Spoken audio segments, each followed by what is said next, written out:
Hello and welcome to this continuing First Look exploring session looking at Sejanus by Ben Jonson. We're looking at Act 3 and 4 today. We've got quite a lot to cram in, so we may be moving at some pace, but hopefully we'll have plenty to discuss as we go through the middle of the play and a little bit beyond.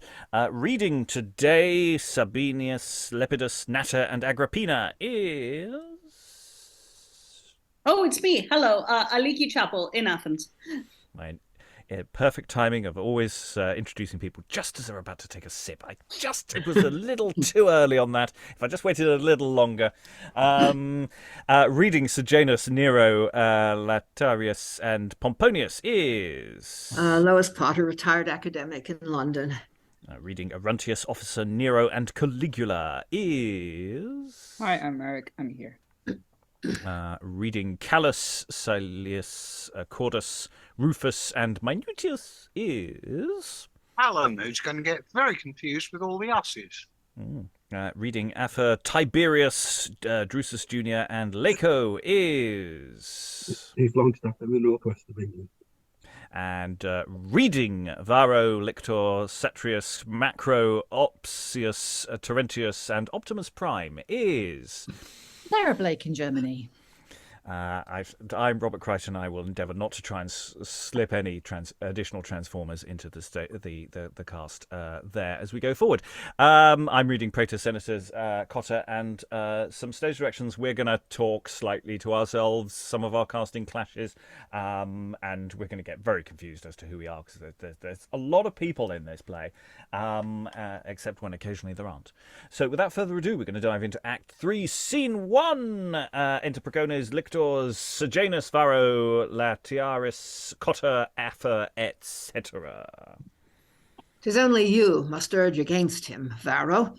Nor I nor Caesar may appear therein, except in your defence, who are the consul, and under colour of late enmity between your father and his, may better do it, as free from all suspicion of a practice. Here be your notes, what points to touch at. Read. Be cunning in them. Afer has them too. But is he summoned? No, it was debated by Caesar and concluded as most fit to take him unprepared. And prosecute all under the name of treason. I conceive. Enter Sabinus, Gallus, Lepidus, and Arruntius. Drusus being dead, Caesar will not be here. Should the business of this Senate be? That can my subtle whisperers tell you. We that are the good, dull, noble lookers on are only called to keep the marble warm. What should we do with those deep mysteries proper to these fine heads? Let them alone. Our ignorance may perchance help us be saved from whips and furies. See their action! Aye, now their heads do travail, now they work. Their faces run like shittles. They are weaving some curious cobweb to catch flies. Observe, they take their places. What so low? Yes, they must be seen to flatter Caesar's grief, though but in city. A bit of silence. Silence! Father's conscript, may this our present meeting turn fair and fortunate to the Commonwealth. Enter Silius and other senators. See, Silius enters. Hail, great fathers. Stand! Silius, forbear thy place. How? Silius, stand forth, the consul hath to charge thee. Room for Caesar. Oh, actually, is that me? Shit, I think that's not me, actually. No, she. Oh, that is me. Yeah. Oh, sorry. Room for Caesar! Is he come too? Then expect a trick. Silius accused. Sure he will answer nobly. Enter Tiberius attended. We stand amazed, fathers, to behold this general dejection. Wherefore sit Rome's consuls thus dissolved, that they had lost all the remembrance, both of style and place, it not becomes. No woes are a fit weight to make the honour of the empire stoop. Though I, my peculiar self, may meet just reprehension that so suddenly and in so fresh a grief would greet the Senate, when private tongues of kinsmen and allies, inspired with comforts, loftily are endured, the face of men not seen, and scarce the day, to thousands that communicate our loss. Nor can I argue these of weakness, since they take but natural ways. Yet I must seek for stronger aids, and those fair helps draw out from warm embraces of the Commonwealth. Our mother, great Augusta, struck with time, ourself impressed with aged characters. Drusus is gone, his children, young and babes. Our aims must now reflect on those that may give timely succour to these present ills, and our only glad surviving hopes, the noble issue of Germanicus, Nero, and Drusus. Might it please the consul, honour them in, they both attend without. I would present them to the Senate's care, and raise these sons of joy that should drink up these floods of sorrow in your drowned eyes. By Jove, I am not Oedipus enough to understand this Sphinx. The princes come. Enter Nero and Drusus Jr. Approach, you, noble Nero, noble Drusus. These princes, fathers, when their parent died, I gave unto their uncle with this prayer.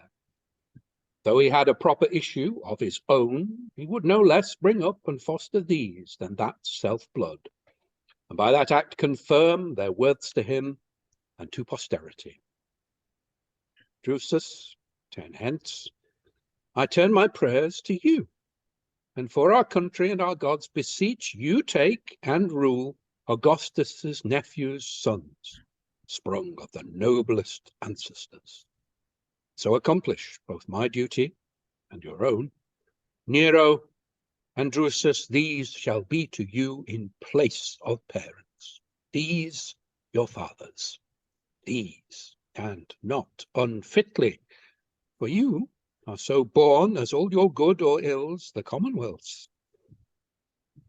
Receive them, you strong guardians, and blessed gods make all their actions answer to their bloods. Let their great titles find increase by them, not they by titles. Set them as in place, so in example, above all the Romans. May they know no rivals but themselves. Let fortune give them nothing, but attend upon their virtue, and that still come forth greater than hope, and better than their fame. Relieve me, fathers, with your general voice. May all the gods consent to Caesar's wish, and add to any honours that may crown the hopeful issue of Germanicus. We thank you, reverend fathers, in their right. If this were true now, but the space between the breast and lips, Tiberius' heart lies a thought further than another man's.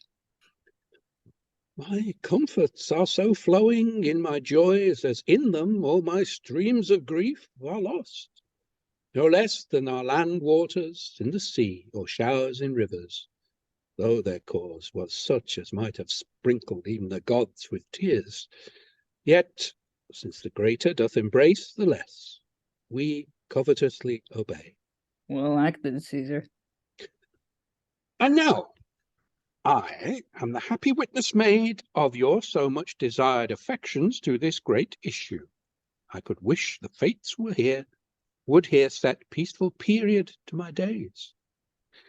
However, to my labours I entreat and beg it of this Senate some fit ease. Laugh, fathers, laugh. Have you no spleens about you?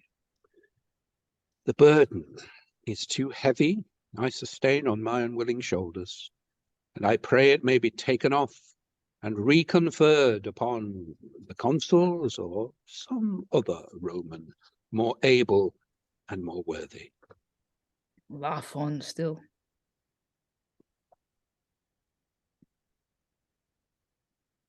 Why, this doth render all the rest suspected. It poisons all. Oh, do you taste it then? It takes away my faith to anything ye shall hereafter speak. Aye, to pray that, which would be to his head as hot as thunder, against which he wears that charm should but the court receive him at his word. Yeah, For myself, I know my weakness, and so little covet, like some gone past, the weight that will oppress me, as my ambition is the counterpoint.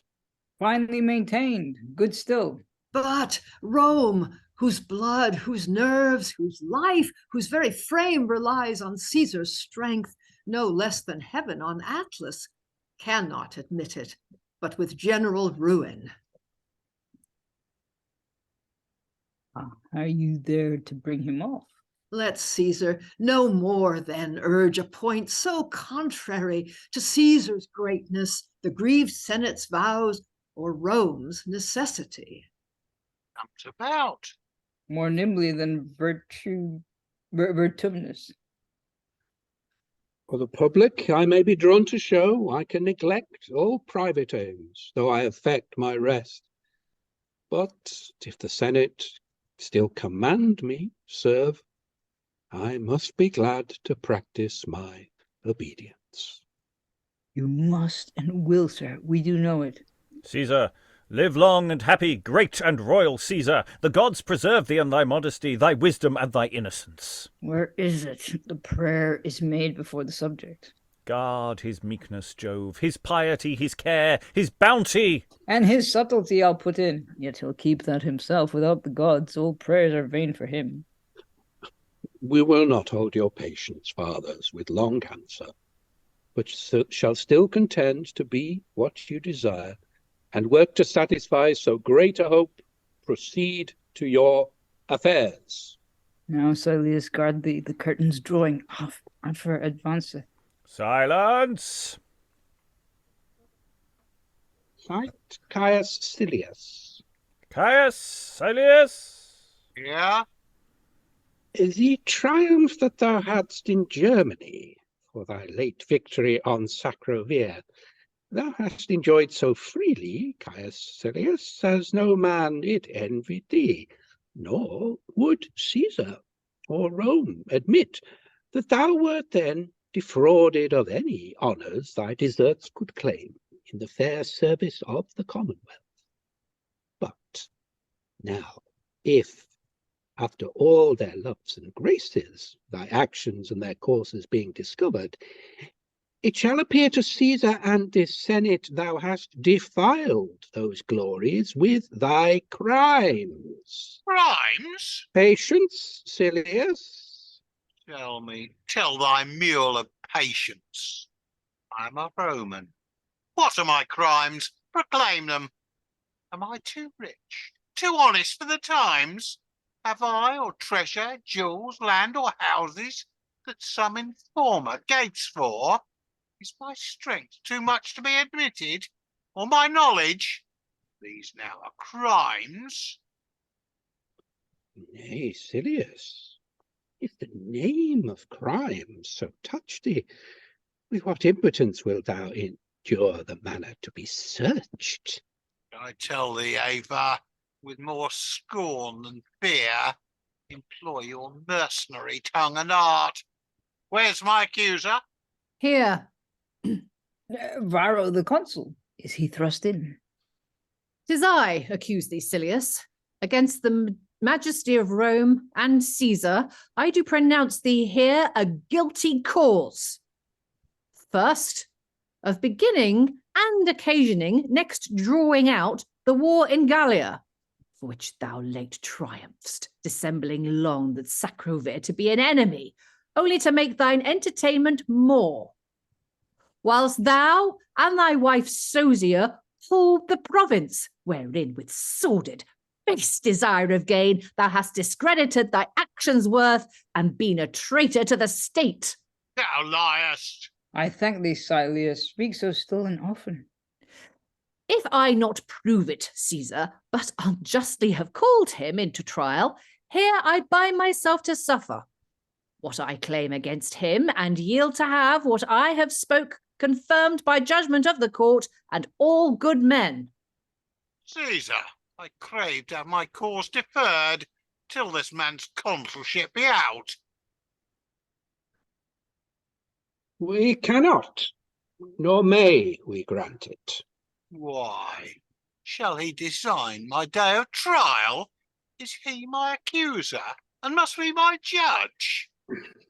It hath been usual, and is a right, that custom hath allowed the magistrate to call forth private men, and to appoint their day, which privilege we may not in the consul see infringed, by whose deep watches and industrious care it is so laboured as the Commonwealth receive no loss by any oblique course. Caesar, thy fraud is worse than violence. Silius, mistake us not. We dare not use the credit of the consul to thy wrong, but only to preserve his place and power, so far as it concerns the dignity and honour of the state. Believe him, Silius. Why, so he may, Arruntius. I say so, and he may choose to.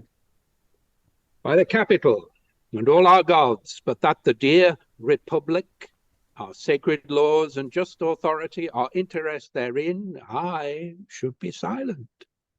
Please Caesar to give way unto his trial. He shall have justice. Nay, I shall have law. Shall I not, Afer? Speak. Would you have more? No, my well-spoken man, I would no more, nor less. I might enjoy it natural, not taught to speak unto your present ends, free from thine, his, and all your unkind handling, furious enforcing, most unjust presuming, malicious and manifold applying, foul resting, and impossible construction. He raves. He raves. Thou durst not tell me so. Hadst thou not Crassus' warrant, I can see whose power condemns me. This betrays his spirit. This doth enough declare him what he is. What am I? Speak, An enemy to the state. because I am an enemy to thee, and such corrupted ministers of the state, that here art made a present instrument to gratify with thine own disgrace. This to the consul is most insolent and impious. Ah, take part, reveal yourselves. Alas, I sent not your confederacies, your plots and combinations. I not know minion Sejanus hates me, and that's all. This boast of law, and law is but a form, a net of Vulcan's filling, a mere engine to take that life by a pretext of justice, which you pursue in malice. Brain or nostril to persuade me that your ends and purposes are made to what they are before my answer. Oh, you equal gods, whose justice not a world of wolf-turned men shall make me to accuse, howe'er provoked, have I for this so oft engaged myself, stood in the heat and further of a fight, when Phoebus sooner hath forsook the day than I the field, against the blue-eyed Gauls and crisped Germans, when our Roman eagles have fanned the fire with their labouring wings, and no blow dealt that left not death behind it, when I have charged alone into the troops of curled Sicambrians, routed them, and came not off with backward ensigns of a slave, but forward marks, wounds on my breast and face, were meant to thee, Caesar, and thy Rome, and have I this return? I, for this, perform so noble and so brave defeat on Sacrivia? Jove, let it become me to boast my deeds when he whom they concern shall thus forget them. Silius, these are the common customs of thy blood, when it is high with wine, as now, with rage. This well agrees with that intemperate vaunt thou lately madest at Agrippina's table, that when all other of the troops were prone to fall into rebellion, only thine remained in their obedience. Thou wert he that saved the empire, which had then been lost, had but thy legions there rebelled or mutinied. Thy virtue met and fronted every peril. Thou givest to Caesar and to Rome their surety, their name, their strength, their spirit, and their state. Their being was a donative from thee. Well worded and most like an orator. Is this true, Silius? Save thy question, Caesar. Thy spy of famous credit hath affirmed it. Excellent Roman. He doth answer stoutly. If this be so, there needs no farther cause of crime against him. What can more impeach the royal dignity and state of Caesar than to be urged with a benefit he cannot pay? In this, all Caesar's fortune is made unequal to the courtesy. His means are clean destroyed that should requite. Nothing is great enough for Silas' merit. Gallus on that side too. Come, do not hunt, and labour so about for circumstance to make him guilty whom you have foredoomed. Take shorter ways. I'll meet your purposes. The words were mine, and more I now will say. Since I've done thee that great service, Caesar, thou still hast feared me, and in place of grace returned me hatred. So soon all best turns, with doubtful princes, turn deep injuries in estimation, when they greater rise than can be answered. Benefits with you are of no longer pleasure than you can with ease restore them that transcended once. Your studies are not how to thank, but kill. It is your nature to have all men slaves to you, but you acknowledging to none.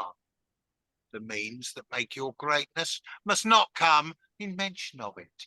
If it do, it takes so much away, you think, and that which helped shall soonest perish, if it stand in eye, where it may front, or but abrade the high. Suffer him to speak no more. Note but his spirit.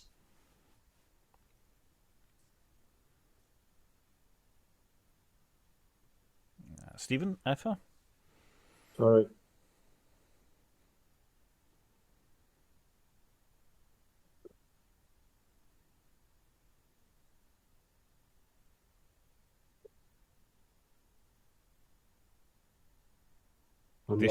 This shows him in the rest, in between Silius's two long speeches. It shows him in the rest. Let him be censured. He hath spoke enough to prove him Caesar's foe. His looks look through his words. A censure. Stay, most officious Senate. I shall straight delude thy fury. Silius has not placed his guards within him against fortune's spite so weakly, but that he can escape your grip. That are but hands of fortune. She herself, when virtue doth oppose, must lose her threats. All that can happen in humanity, the crown of Caesar, proud Sejanus' hatred, base Varro's spleen and Afer's bloodying tongue, Senate's servile flattery, and these, mustered to kill, I'm fortified against, and can look down upon. They are beneath. It is not life whereof I stand enamoured, nor shall my end make me accuse my fate. The coward and the valiant man must fall. Only the cause and manner how discerns them, which then are gladdest, when they cost us dearest. Romans, if any here be in this Senate, would know to mock Tiberius' tyranny, look upon Silius. and so learn to die. And Silius stabs himself. Oh, desperate act! An honourable hand. Look, is he dead? Was nobly struck and home. My thought did prompt him to it. Farewell, Silius. Be famous ever for thy example. We are not pleased in this sad accident, but thus hath stalled and abused our mercy, intended to preserve thee, noble Roman, and to prevent thy hopes. Excellent wolf. Now he is full, he howls. Caesar doth wrong his dignity and safety, thus to mourn the deserved end of so professed a traitor, and doth by this his lenity instruct others as factious to the like offence. The confiscation merely of his state had been enough. Oh, that was gaped for then. Remove the body. And while we clear the bodies for the round 2 in a moment, it's a long scene. I couldn't really find a convenient point to pause earlier because it was sort of all flowing into itself. But yeah, we're in... We've got a bit of a gambit going on here, lots of movements going on here, and asides, lots of people commenting on the action in that politically kind of way that we had last time. So we've got more of the same. We've got Tiberius once again doing his public speeches of, oh, it's so hard being Caesar. It's I'd just like to walk away. Oh, well, if you insist, I'll stay. It's that kind of political theatre going on, and some impeachment going on of some personages. Some trials are going on, which are all a bit gone. Silius has just decided to kill himself rather than go through the farce of it all, because he's a noble Roman. Can't you tell? Don't you know? Look at his nobility, making a mess on the carpet. It's that'll stain, you know. Well, we have been in this situation with other plays with these kinds of political actions. Thoughts on the room, Lois? Well, there's some very good writing in this. I mean, I love that bit early on about how we're only here to warm the marble, and some of Silius's speech. I mean, that bit about the battle was really quite fine purple passage. Well, considering I read him yesterday, and I very much enjoyed all of that stuff, so I have to say this is a part that I'm eyeing now because it's going where it's not a massive part. You get some good speeches, and he's dead before the interval, so I can play someone else later. That feels good. Or in fact, I could just go to the bar for the second half. That's definitely sort of. Whereas I'm looking at Sejanus going, well, it's a good part, but there's a lot of words to learn. I don't think I can be asked. So I'm definitely eyeing Silius up as, oh yeah, that's a part I might want to have a wander through later. I'm a mercenary old cove. Other thoughts on the room, Eric? I'm just intrigued that Arruntius suddenly develops his sides. He's like, all this time he's been like very vocal about everything, and then suddenly, as soon as like this kind of situation happens in the Senate, he's very like, oh, and yes, they're terrible people, aren't they? Or that kind of thing, which is, I don't know, it's interesting as a character development, I guess. Well, it's a question of how many of these lines are asides or not. I mean, there's potentially almost half this scene is aside. Almost everybody's turning to the audience, or they're whispering to their mate to their side, or whatever. Very few people are actually, apart from the public speakers doing massive speeches, very little of this is perhaps dialogue. Alan?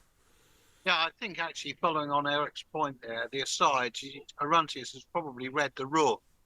And a reason that putting his head above the parapet is probably not a clever idea. Yeah, I mean, there is that thing of how brave is your politics, because it's all very well to mutter amongst yourselves, but are you actually going to stand up and be counted? And very few people actually do that, because there's good reason why you don't do that. You get killed.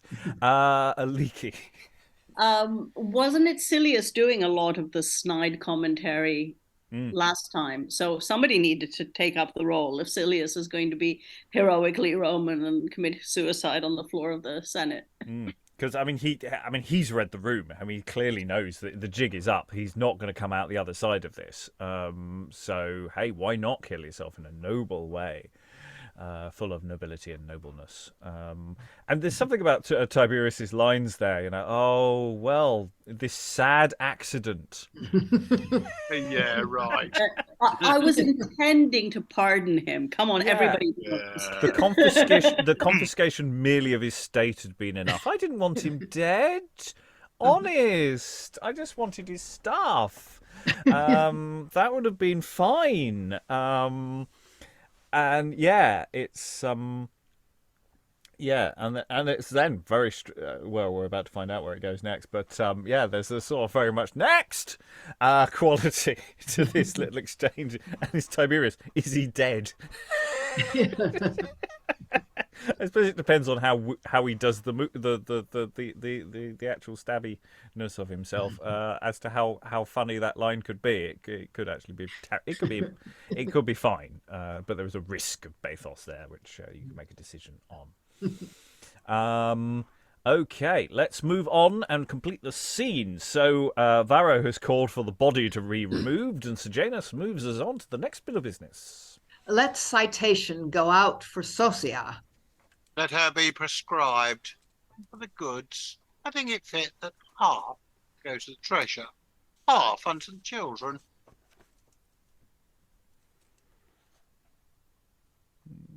With the leave of Caesar, I would think that fourth, the which the law doth cast on the informers, should be enough.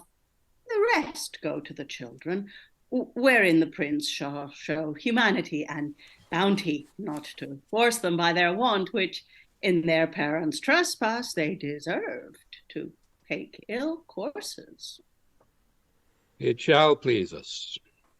Aye, out of necessity. This Lepidus is grave and honest, and I have observed the moderation still in all his censures. And bending to the better.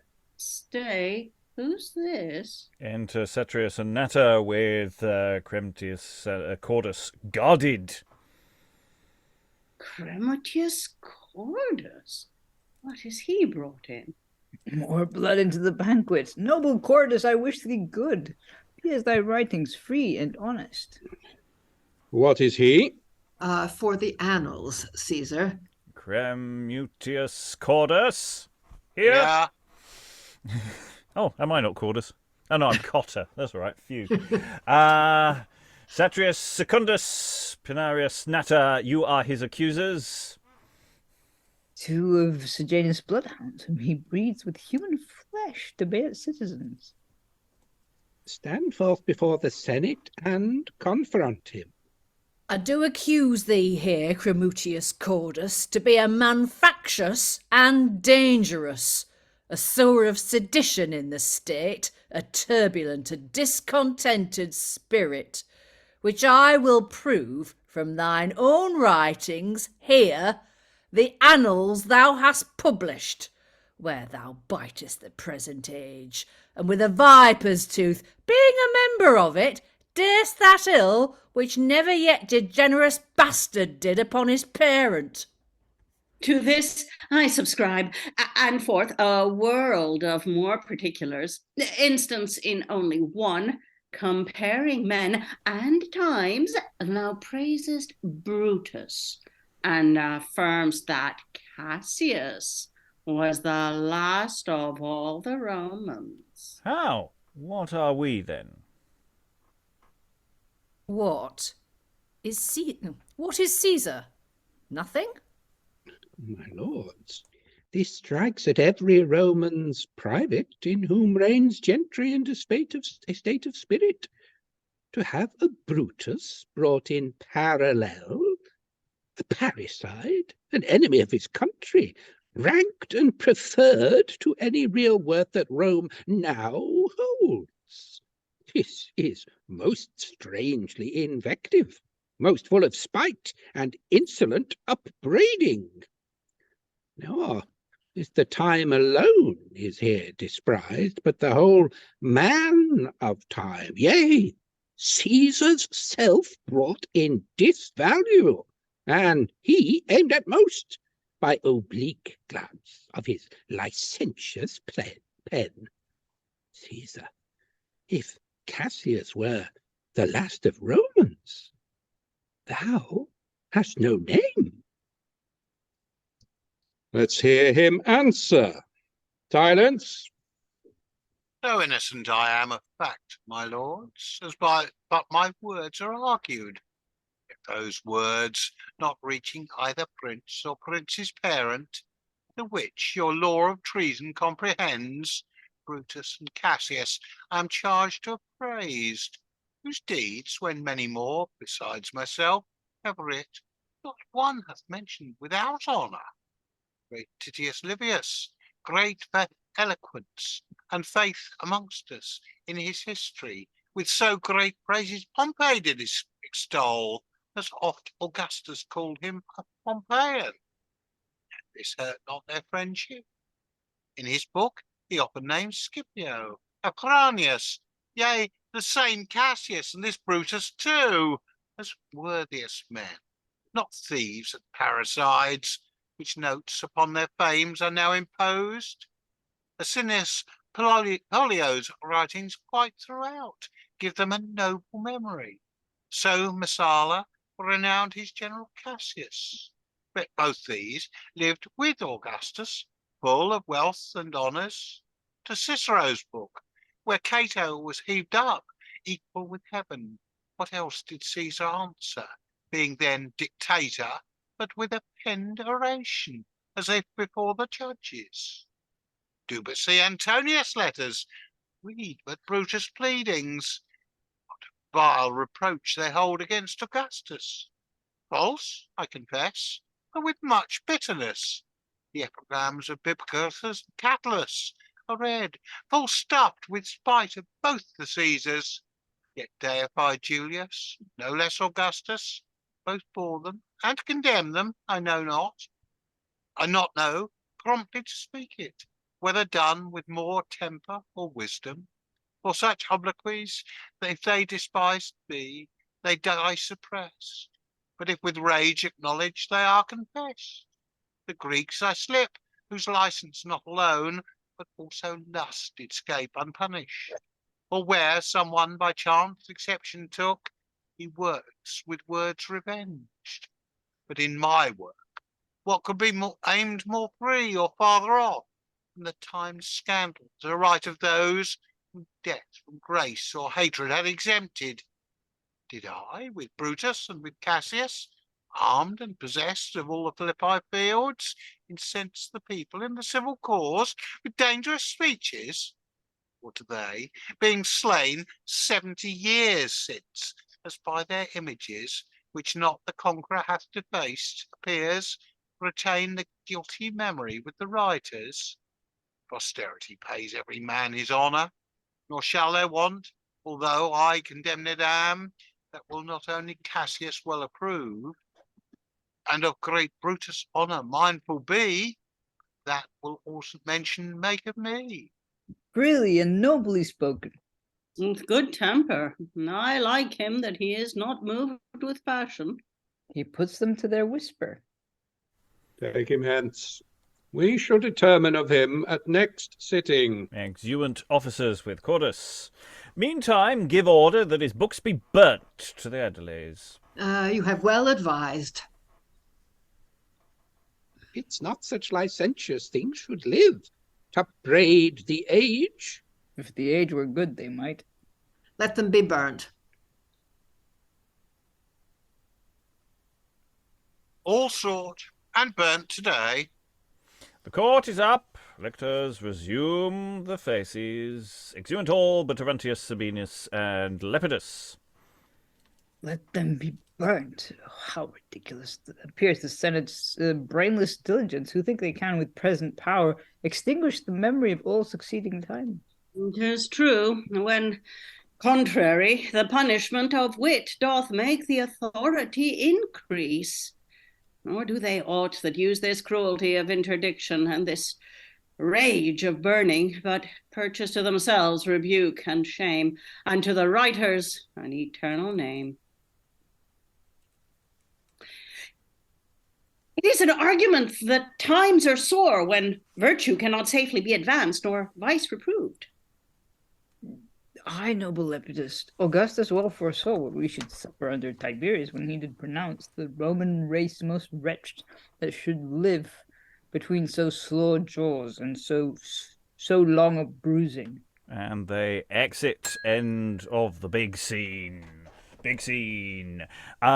It's really interesting, isn't it, that Cordus, who gives a very unpassionate, nobly spoken speech, citing lots of sources, and so what do? They burn his books. They burn everything that he's just cited at them. That is really.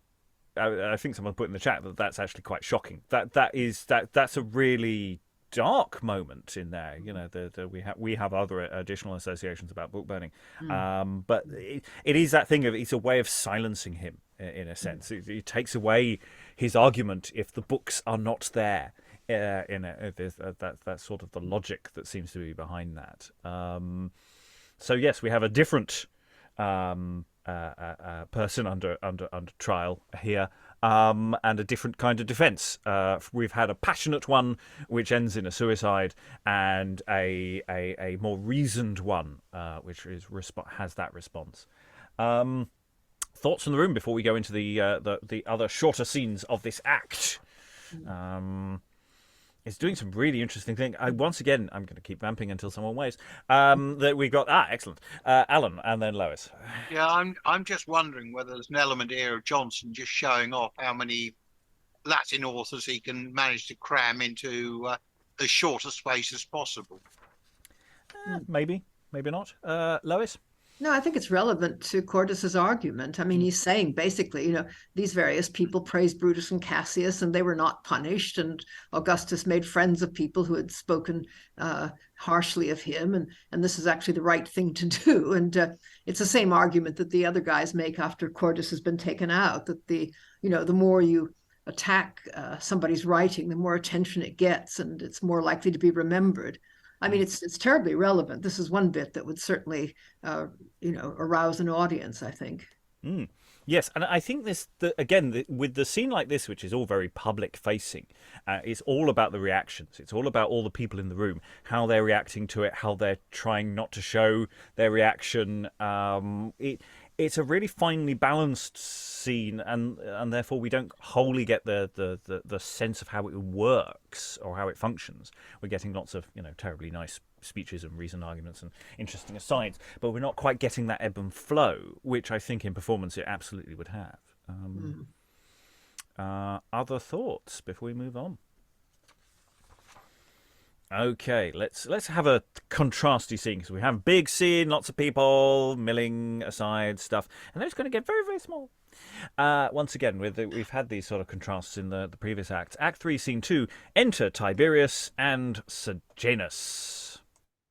This business has succeeded well, Sejanus. Quite removed all jealousy of practice against Agrippina and our nephews. Now, we must be thinkers how to plant our engine for the other pair, Sabinius and Arruntius, and Gallus too. Howe'er he flatter us, his heart we know. Give it some respite, Caesar.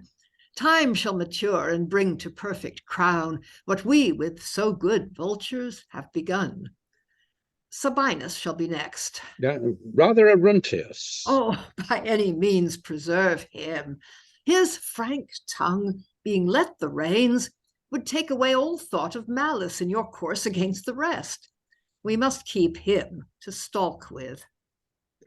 Oh, dearest head, to thy most fortunate design I yield it. Sir, I have been so long trained up in grace, first with your father, great Augustus, since with your most happy bounty so familiar, as I not sooner would commit my hopes or wishes to the gods than to your ears. Nor have I ever yet been covetous of over-bright and dazzling honor, rather to watch and travail in great Caesar's safety with the most common soldier. 'Tis confessed. The only gain, and which I count most fair of all my fortunes, is that mighty Caesar has thought me worthy his alliance. Hence begin my hopes. I have heard Augustus, in the bestowing of his daughter, thought but even of gentlemen of Rome. If so, I know not how to hope so great a favour, but if a husband should be sought for Livia, and he had in mind as Caesar's, I be had in mind as Caesar's friend, I would but use the glory of the kindred. It should not make me slothful or less caring for Caesar's state. It were enough to me it did confirm and strengthen my weak house against the now unequal opposition of Agrippina, and for dear regard unto my children. This I wish. Myself have no ambition farther than to end my days in service of so dear a master. We cannot but commend thy piety, most loved Sejanus, in acknowledging those bounties which we faintly such remember. But to thy suit, the rest of mortal men, in all their drifts and counsels, pursue profit. Princes alone are of a different sort, directing their main actions still to fame. We therefore will take time to think and answer. Livia, she can best herself resolve if she will marry after Drusus or continue in the family. Besides, she hath a mother and a grandam yet, whose nearer counsels she may guide her by. But I will simply deal. That enmity thou fear'st in Agrippina would burn more if Livia's marriage should, as 'twere in parts, divide the imperial house. An emulation between the women might break forth, and discord ruin the sons and nephews on both hands. What if it cause some present difference? Thou art not safe, Sejanus, if thou prove it. Canst thou believe that Livia, first the wife to Caius Caesar, then my Drusus, now will be contented to grow old with thee, born but a private gentleman of Rome, and raise thee with her loss, if not her shame? Or say that I should wish it? Canst thou think the Senate or the people, who have seen her brother, father, and our ancestors in highest place of empire, will endure it? The state thou holdst already is in talk. Men murmur at thy greatness, and the noble stick not in public to upbraid thy climbing above our father's favours or thy scale, and dare accuse me from their hate to thee. Oh, be wise, dear friend. We would not hide these things for friendship's dear respect, nor will we stand adverse to thine or Livia's designments. What we have purposed to thee in our thought, and with what near degrees of love to bind thee and make thee equal to us, for the present we will forbear to speak. Only thus much believe our loved Sejanus. We not know that height in blood or honour, which thy virtue and mine to us, may not aspire with merit. And this we'll publish on all watched occasion, the Senate or the people shall present. I am restored, and to my sense again, which I had lost in this so blinding suit. Caesar hath taught me better to refuse than I knew how to ask. How pleaseth Caesar to embrace my late advice for leaving Rome? We are resolved. Here are some motives more, which I have thought on since may more confirm. Gives him a paper. Careful Sejanus, but we will straight peruse them. Go forward in our main design, and prosper. Exit Tiberius. If those but take, I shall. Dull, heavy Caesar, Wouldst thou tell me thy favours were made crimes, and that my fortunes were esteemed thy faults, that thou for me wert hated? And not think I would with winged haste prevent that change, when thou mightst win all to thyself again by forfeiture of me. Did those fond words fly swifter from thy lips than this my brain, this sparkling forge, created me an armour to encounter chance and thee? Well, read my charms, and may they lay that hold upon thy senses as thou hadst snuffed up hemlock, or ta'en down the juice of poppy and of mandrakes. Sleep, voluptuous Caesar, and security seize on thy stupid powers, and leave them dead to public cares. Awake but to thy lusts, the strength of which makes thy libidinous soul itch to leave Rome, and I have thrust it on, with blaming of the city business, the multitude of suits, the confluence of suitors, then their importunacies, the manifold distractions he must suffer, besides ill rumors, envies, and reproaches, all which a quiet and retired life, larded with ease and pleasure, did avoid. And yet for any weighty and great affair, the fittest place to give the soundest counsels. By this I shall remove him, both from thought and knowledge of his own most dear affairs, draw all dispatches through my private hands, know his designments, and pursue mine own, make mine own strengths by giving suits and places, conferring dignities and offices, and those that hate me now, wanting access to him, will make their envy none or less. For when they see me arbiter of all, they must observe, or else with Caesar fall. Exit Sejanus. Act 3, Scene 3, depending on your point of view. Enter Tiberius. To marry Livia. Will no less, Sejanus, content thy aim, no lower object? Well, thou knowest how thou art wrought into our trust, woven into our design, and thinkst we must now use thee whatsoe'er thy projects are. 'Tis true, but yet with caution and fit care. And now we better think. Wait, who's there within? Enter an officer. Caesar! Leave our journey off was sin against our decreed delights, and would have peered out, or what less becomes a prince, low fear. Yet doubt hath law, fears have their excuse, where princes' states plead necessary use, as ours doth now, more in Sejanus' pride than all fell Agrippina's hates beside. Those are the dreadful enemies we raise with favours and make dangerous with praise.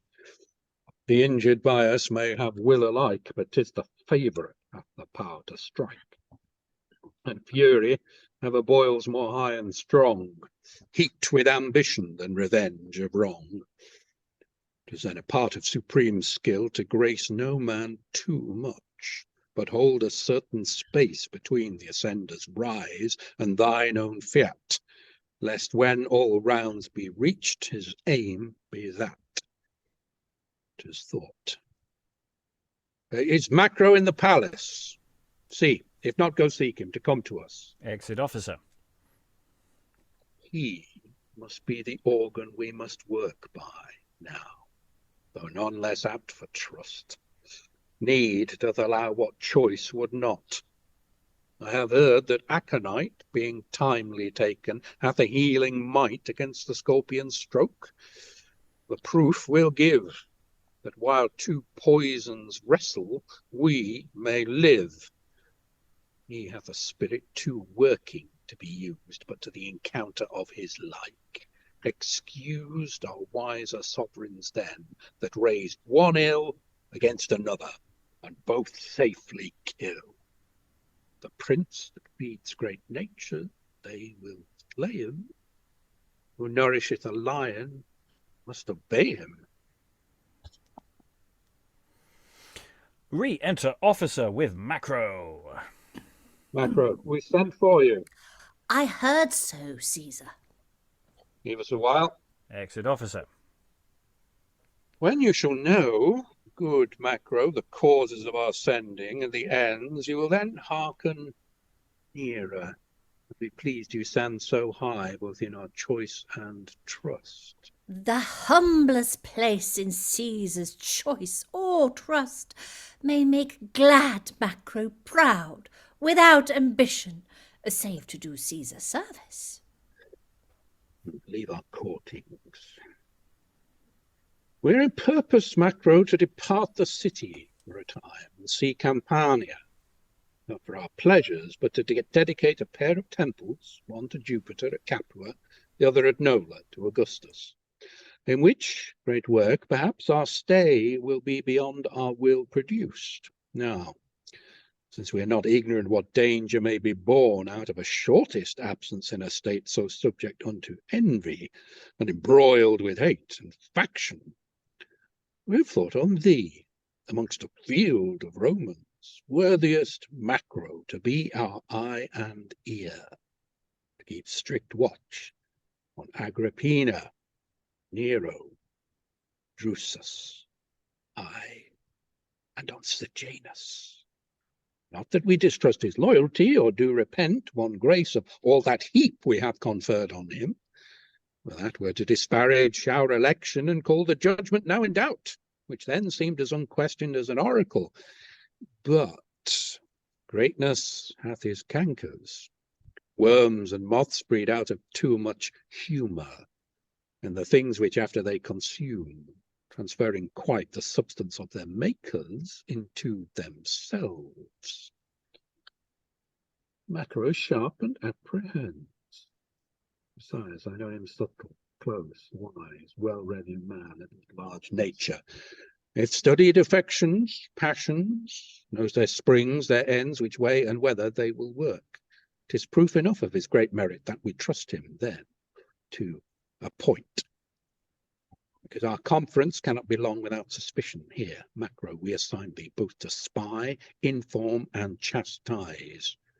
Think and use thy means, thy ministers, what, where, on whom thou wilt. Explore, plot, practice. All thou dost in this shall be as if the Senate or the laws have given it privilege, and thou then styled the saviour both of Caesar and of Rome.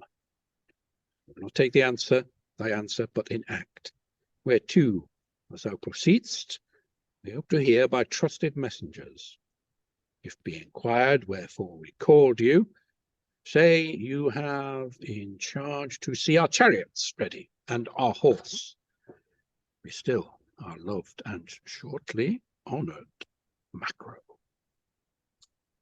I will not ask why Caesar bids do this, but joy that he bids me.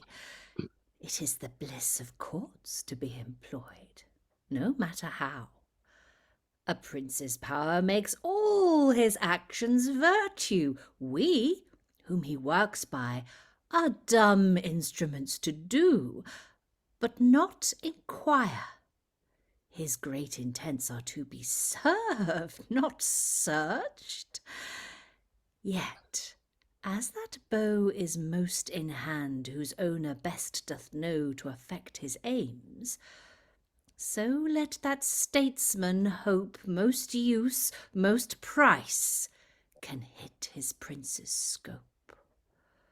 Nor must he look at what or whom to strike, but loose at all. Each mark must be alike. Were it to plot against the fame, the life of one with whom I twinned, remove a wife from my warm side, as loved as is the air, practice sway each parent, draw mine heir in compass, though but one, work all my kin to swift perdition, leave no untrained engine for friendship or for innocence, nay, make the gods all guilty.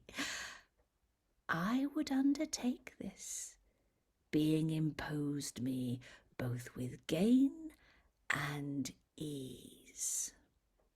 The way to rise is to obey and please. He that will thrive in state, he must neglect the trodden paths that truth and right respect, and prove new, wilder ways. For virtue there is not that narrow thing, she is elsewhere. Men's fortune there is virtue, reason their will, their licence law, and their observance skill. Occasion is their foil, conscience their stain, profit their lustre, and what else is vain? If then it be the lust of Caesar's power to have raised Sejanus up, and in an hour o'erturn him, tumbling down from height of all, we are, and his fall may be our rise. It is no uncouth thing to see fresh buildings from old ruins spring. Exeunt Macro taking the banner from everybody else. So yes, we have effectively one long scene. Sejanus sort of trying to nudge Tiberius. Yeah, go on holiday. Just pop out for a bit. It'll be fine. It'll be fine. And Tiberius finding the plan to marry Livia.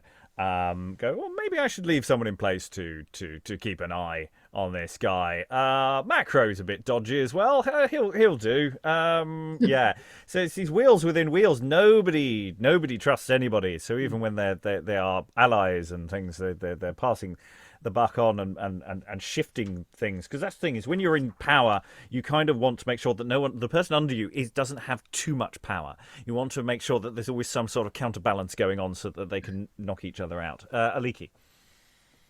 So that was really fascinating structurally as well. The solo scene followed by double scene followed by solo scene structure, and the way that each participant in a two-hander then got a chance to explain to us what they were up to, and how they did it in a very kind of, this is how politics works way. Mm-hmm. They weren't just saying, yes, I will do this. And, well, this is how it is, General principle of political intrigue is you got to stab the other guy in the back. It's really nice. I enjoyed that a lot. Yeah, and again, I mentioned Thomas Cromwell last time, but Tiberius does have a sort of Henry VIII vibe in that relationship as well, and I don't think Jonson had that in mind or anything. That's very much a modern concern with that kind of political figure, but it just sort of overlaps in my mind at the moment. I also must shout out to Tiberius, oomph. I mean, it's like we need to break up some of these speeches. Could you just go make a noise, will you? Lovely. Good stuff. Lois. Yeah, well, that oomph isn't that. It's, I see where this is going. Mm-hmm. I mean, yeah. Mm-hmm. No, it's really kind of a creepy scene. I mean, everybody has such sort of dark motives, and Sejanus thinks he's handling that dialogue perfectly, and then Tiberius has fallen into his trap, and then Tiberius comes on and shows that he's understood things perfectly, and then he gets hold of Macro, and then Macro starts saying what use he's going to make of all of this. I mean, what an awful collection of people. I mean, one reason, I don't know if anybody noticed, I meant to mention it yesterday, but quite early on, somebody or other has a speech about, there's nothing at all slavish about being under a good and virtuous prince. And this is clearly in there to keep the audience at James I's court from thinking, gosh, what a terrible picture this is giving of monarchy, and exactly what does the author have in mind. Yes, especially in that sort of transitionary period between Elizabeth into James. We don't.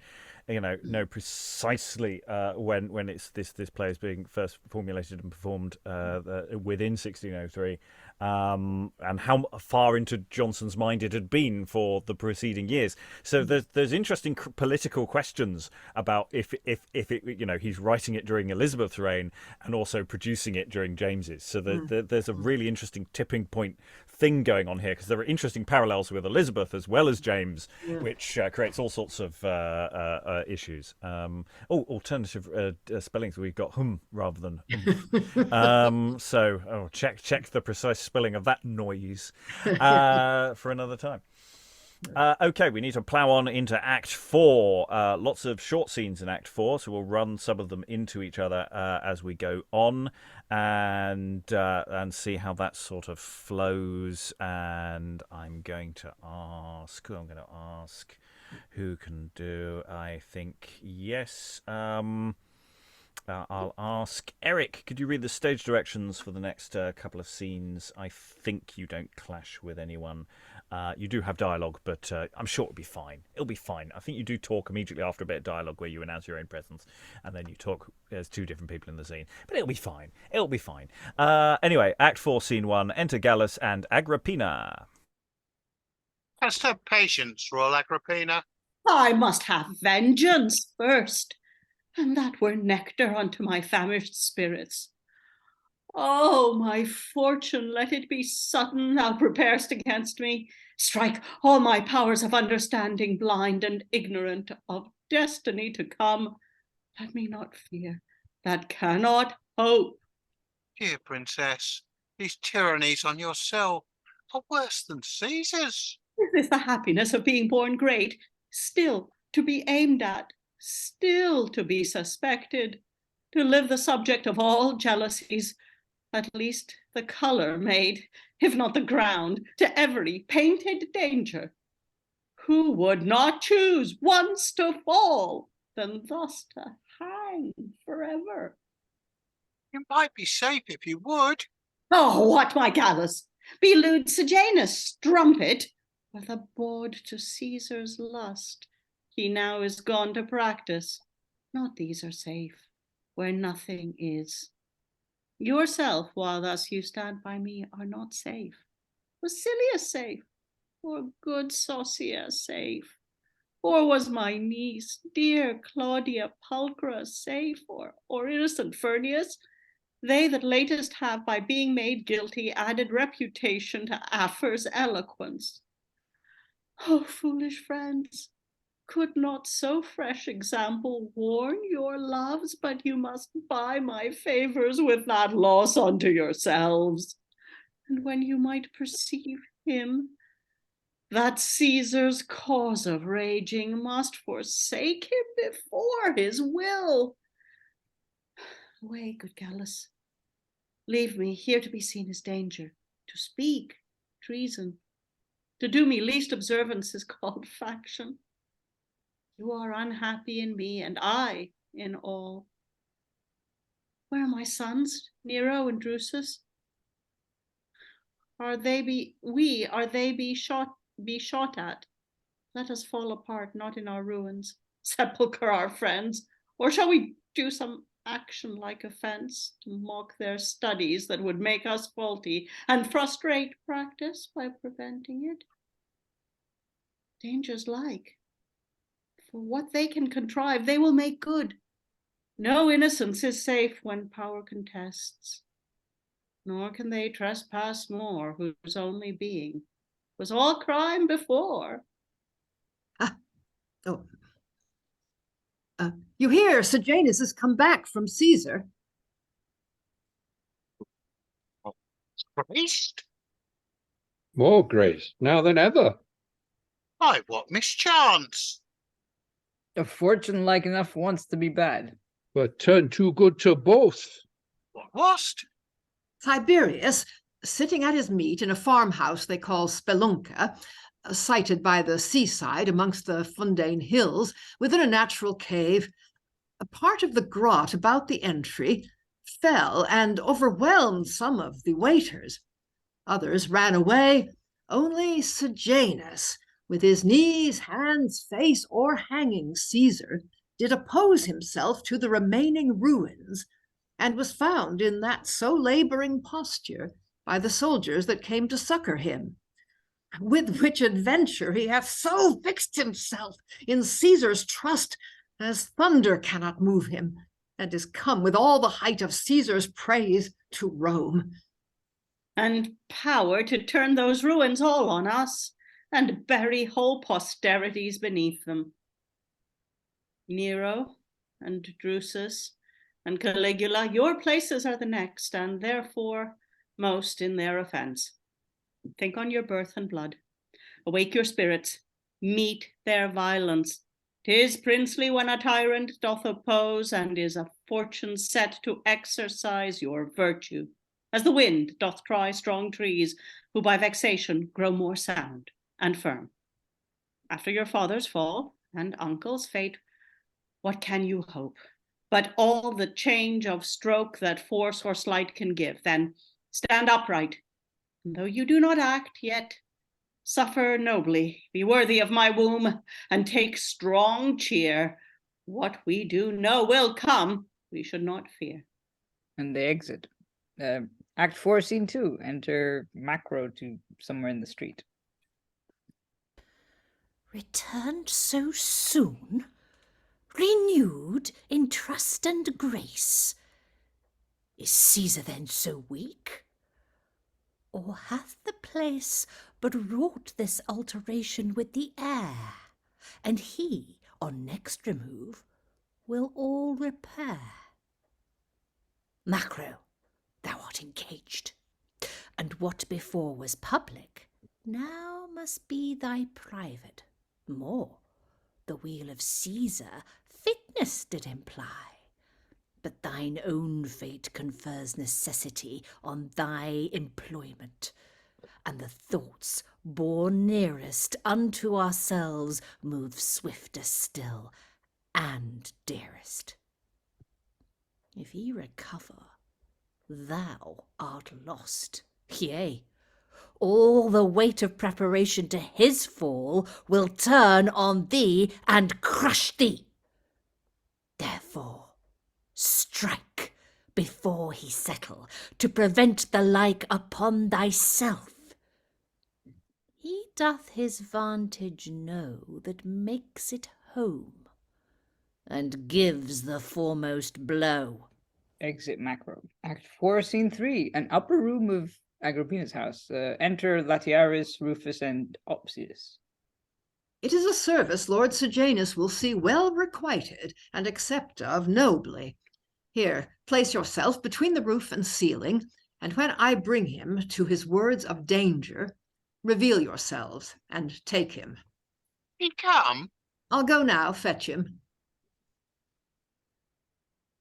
With good speed, I long to merit from the state of such an action. I hope it will obtain the consulship for one of us. We cannot think of less, to bring in one so dangerous as Sabinius. He was a follower of Germanicus, and is still an observer of his wife and children, though they be declined in grace.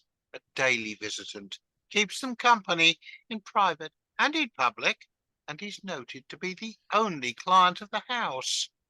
Pray Jove, he will be free to Latarius. He's allied to him, and doth trust him well. And he'll requite his trust. To do an office so grateful to the state, I know no man but would strain nearer bands than kindred. List, I hear them come. Oh, shift to our holes, with silence. They retire. Re-enter Latiaris, who had exited earlier, to fetch with Sabinus. It is a noble constancy you show to this afflicted house, that not like others, the friends of season, you do follow fortune, and in the winter of their fate, forsake the place whose glories warmed you. You are just and worthy such a princely patron's love as was the world's renowned Germanicus, whose ample merit, when I call to thought, and see his wife and issue objects made to so much envy, jealousy, and hate, it makes me ready to accuse the gods of negligence, as men of tyranny. They must be patient. so must we. Oh, Jove, what will become of us, or of the times when to be high or noble are made crimes, when land and treasure are most dangerous faults?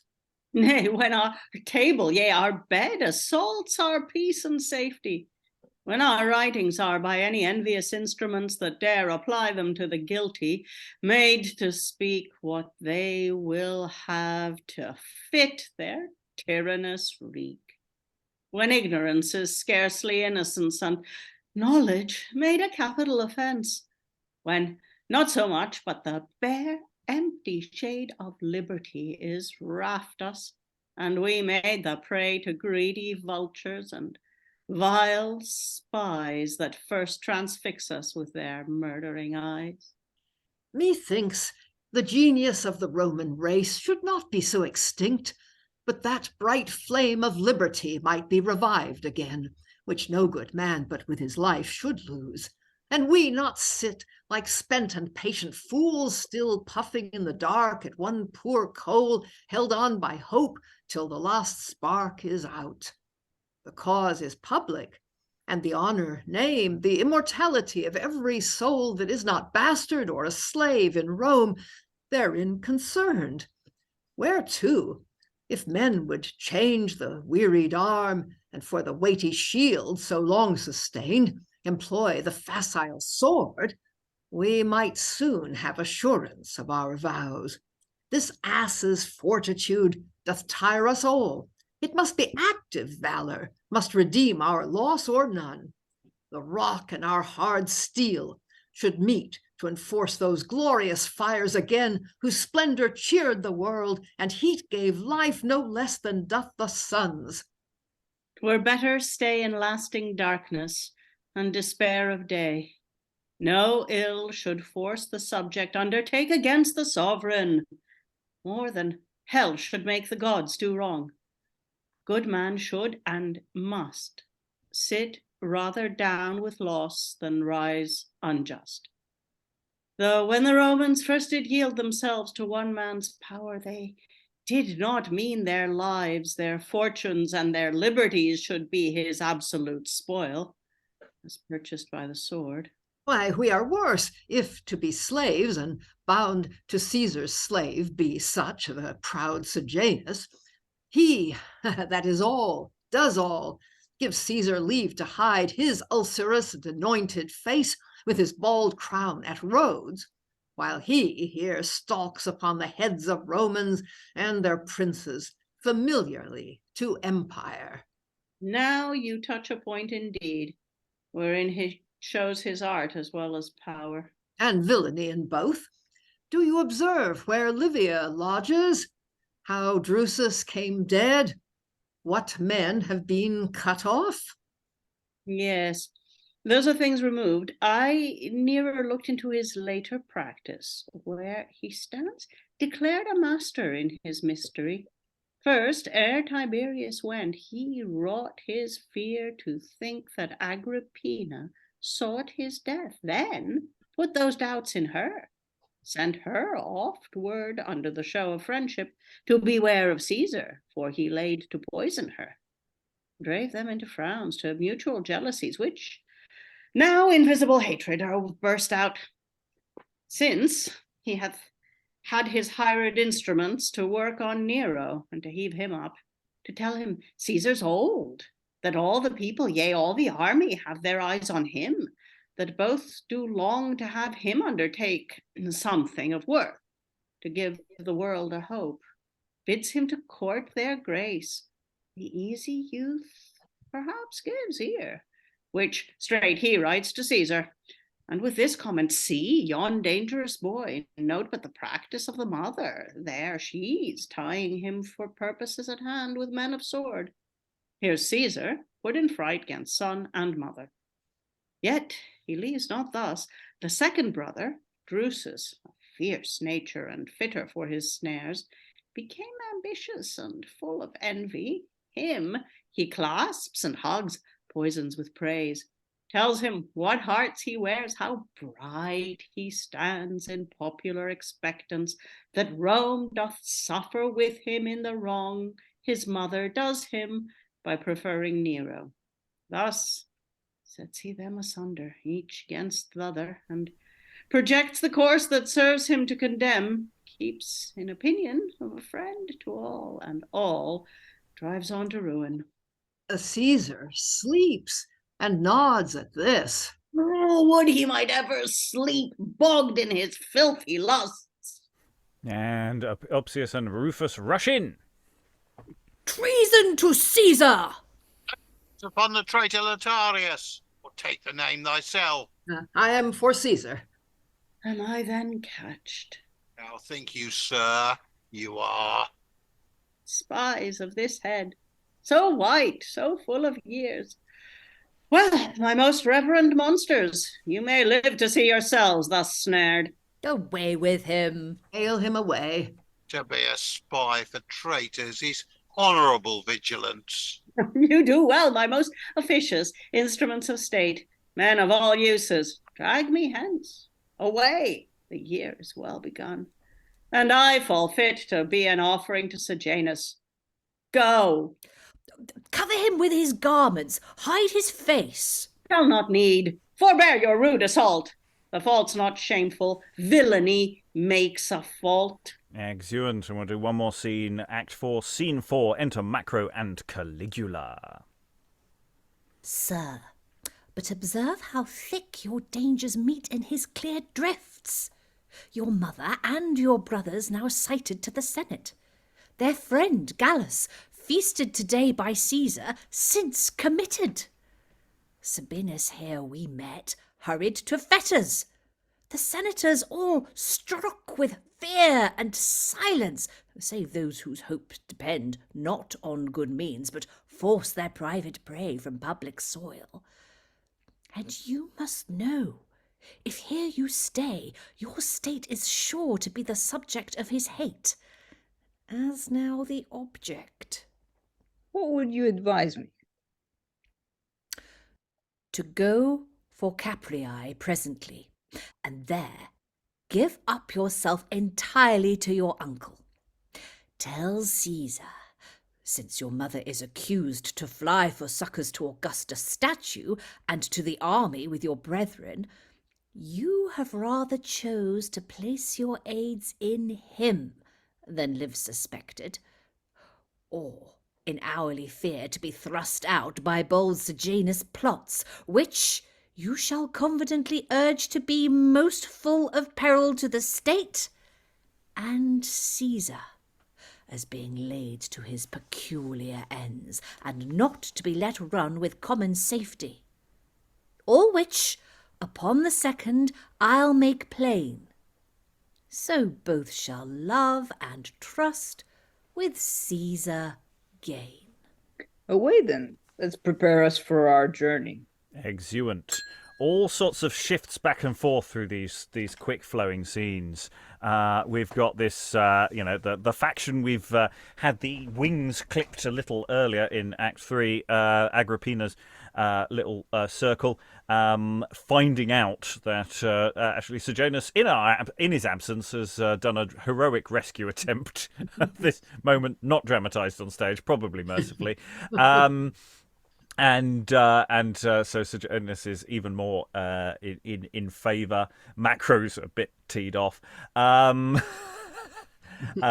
Plotting, and then I say we see the political corruption. The informers and the going for people, and this whole scene, which is basically. Go on, say something treasonous. Go on, say it. You know you want to say it. Come on, stop talking generally about politics. Go on, say the treason. Just say that. Oh, and finally says the treason, and out come the informers, and Sabinus, who we've been here, who was there at the very beginning. I mean, this is the thing. A lot of these characters we meet at the very beginning of the play are slowly being taken out. These people who are saying, intemperate things at the very top, one by one, they're getting taken in slightly different ways. So this isn't some big trial in the Senate. This is some rather petty thing on the street. And that's really interesting. And that really is a game that those actors have to play between Latiaris and Sabinius. Is that they constantly get provoke, which is what's been happening with Agrippina all the way. They keep talking about these soirees she's holding, and all these people keep trying to prompt her into saying something indiscreet. And it just happens that she sort of hasn't. She's actually got no problem with saying indiscreet things at all, from what she said earlier. She just hasn't got round to doing it. And the person who had to commit suicide was saying all these things. Maybe you want to play the politics a bit better, which is ironic because he's the first to go. And she's still standing as of yet. And of course, we've also got the stuff going on between Nero and Caligula, and of course, Caligula here being offered a slightly more the wing of power of the upcoming Macro there. Macro working an angle there. So all sorts of interesting stuff going on. I keep talking and waiting for someone to wave its thoughts about all of these scenes. I can stop talking. You just didn't get Eric. No, I was just going to say that I noticed that we keep replacing characters where you've got Posthumus being replaced sort of. Well, he hasn't reappeared anyway. He was basically an assassin, wasn't he? And yeah, he kind of disappeared. I don't know. It's just interesting, how the cast is changing. So it makes me wonder whether it's just the same actors appearing with an extra mustache or something, rather than Jonson writing for many actors, like a huge company. It wasn't a small company at the time, but there's definitely turnover. And the question of doubling, how this doubles, is an interesting one. Yes, we have the advantage now that some people have died, so you can turn them over. And I say I'm currently eyeing who Silius might who his next part is, having died. I'm sort of going, oh, they don't overlap with Macro, does he? That's a nice little part. Alan. Yeah, I think you could actually plausibly restage this as a mafia drama. Well, with an awful lot of hired guns who are definitely expendable after a scene or two. And it's got all sorts of resonances. I'm just waiting for the horse's head. Well, that's basically how the cast of I, Claudius sort of keyed into the doing the first week or so of they were a bit lost as to where to go, and then they realised, oh, it's a mafia family, and from that point onwards, they'd sort of figured out how to play the drama. So yeah, you could the original mafia drama in that sense. Lois.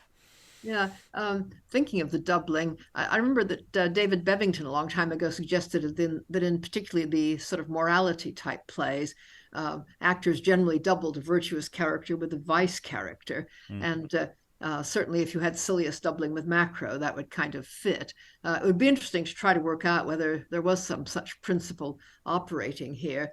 The other thing I wonder about is just the relation of blank verse to rhymed verse.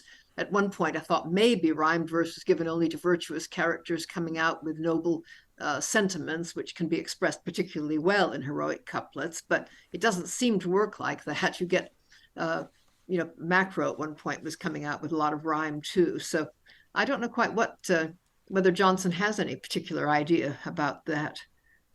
Maybe not. Maybe it seemed like a good idea at the time, which is how I approach most artistic decisions. Eric. Well, Sejanus also had a lot of rhyme yesterday, which made me think it was usually when he was trying to lie to people. I don't know. It's just more pretentious rhyme, maybe. I don't know. Yeah, maybe that's just me. Okay. Any more? Otherwise, we'll finish Act 4. We have another scene. Act 4, Scene 5. We have enter Arruntius. Still dost thou suffer heaven? Will no flame, no heat of sin make thy just wrath to boil in thy distempered bosom, and o'erflow the pitchy blazes of impiety, kindled beneath thy throne? Still canst thou sleep, patient, while vice doth make an antic face at thy dread power, and blow dust and smoke into thy nostrils? Jove, will nothing wake thee? Must vile Sejanus pull thee by the beard ere thou wilt open thy black-lidded eye and look him dead? Well, snore on, dreaming gods, and let this last of that proud giant race heap mountain upon mountain against your state. Be good unto me, fortune, and you powers, whom I, expostulating, have profaned. I see what's equal with the prodigy, a great, noble Roman, and an honest, live an old man. Enter Lepidus. Oh, Marcus Lepidus, when is our turn to bleed? Myself and I, without our boast, are almost all of few left to be honest in these impious times. What we are left to be, we will be, Lucius, though tyranny did stare as wide as death to fright us from it. It hath so on Sabinius.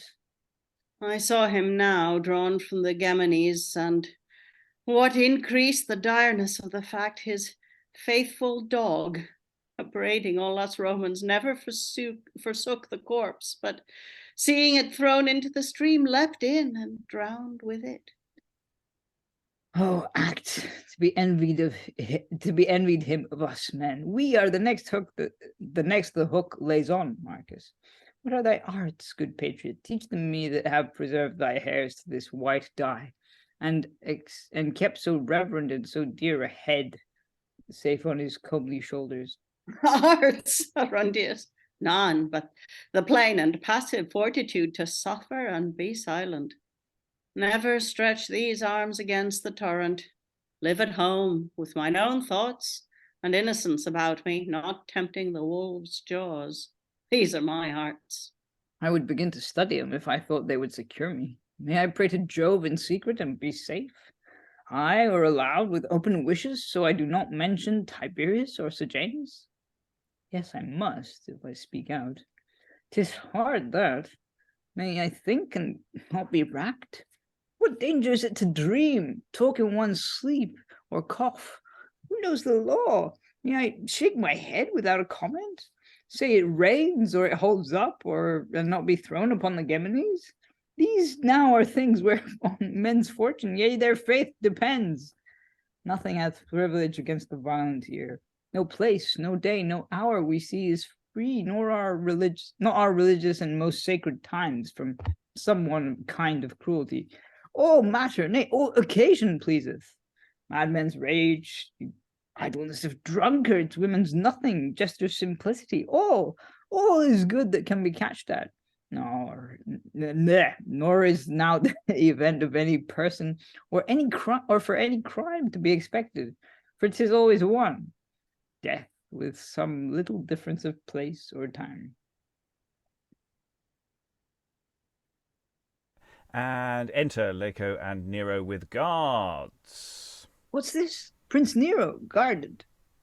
On, lictors, keep your way. My lords, forbear, on pain of Caesar's wrath. No man attempts speech with a prisoner. Noble friends, be safe. To lose yourselves for words were as vain hazard as unto me small comfort. Fare you well. Would all Rome's sufferings in my fate did dwell. Lictors, away. Where goes he, Laco? Sir, he's banished unto Pontia by the Senate. Do I see, hear, and feel? May I trust sense, or doth my fantasy form it? Where's his brother?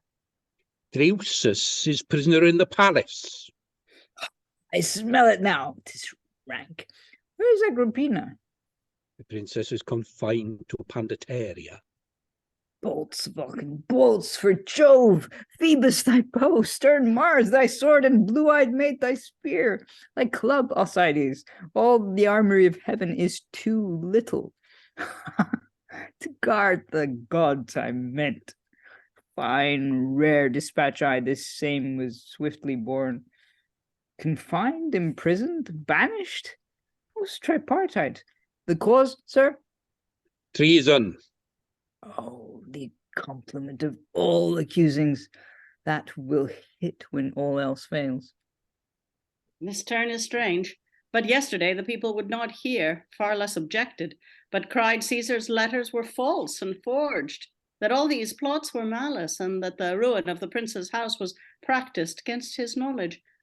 Where are now their voices? Now, that they behold his heirs locked up, disgraced, led into exile. Hushed, drowned in their bellies, wild Sejanus' breath hath like a whirlwind scattered that poor dust with this rude blast. Well, talk no treason, sir. Turning to Laco and the rest. If that be it you stand for, fare you well. We have no need of horse leeches. Good spy, now you are spied, be gone. Exeunt Laco, Nero, and guards. I fear you wrong him.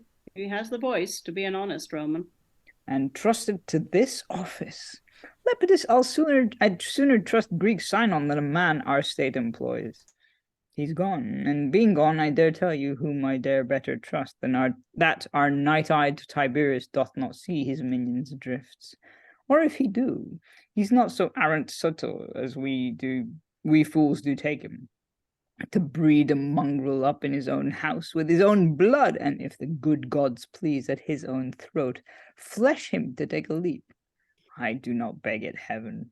If the fates grant it these eyes, they must not wink. They must not see it, Lucius. Who should let them?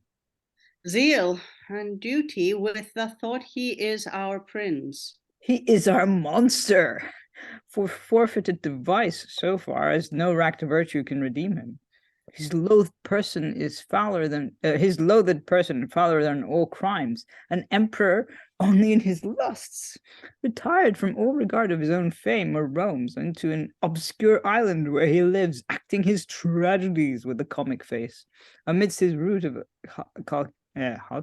Haldes, spending hours, days, weeks, and months in the unkind abuse of grave astrology, to the bane of men, casting the scope of men's nativities, and having found aught worthy in their fortune, kill or precipitate them in the sea, and boast he can mock fate.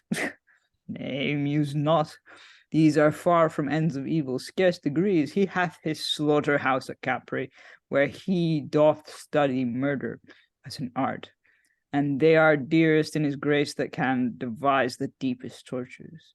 Thither too he hath his boys, and beauteous girls ta'en up out of our noblest houses.